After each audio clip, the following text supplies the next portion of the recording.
How to set up your Wi-Fi network with Nest Wifi. Before we begin, connect the Ethernet cable to your Nest Wi-Fi router's WAN port.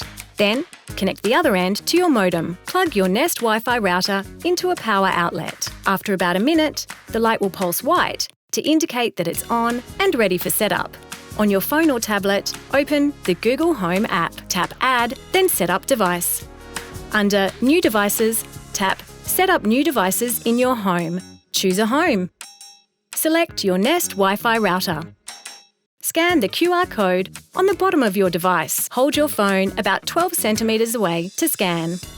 If you're unable to scan the QR code, tap Continue without scanning. Then enter the setup key on the bottom of your device. Select a room for your router or create a new one. Give your Wi-Fi network a name and a secure password. The router will now create your Wi-Fi network. If you'd like to add another Wi-Fi device, tap Yes in the app to continue, or tap No to do this at another time. And your Wi-Fi is ready to go.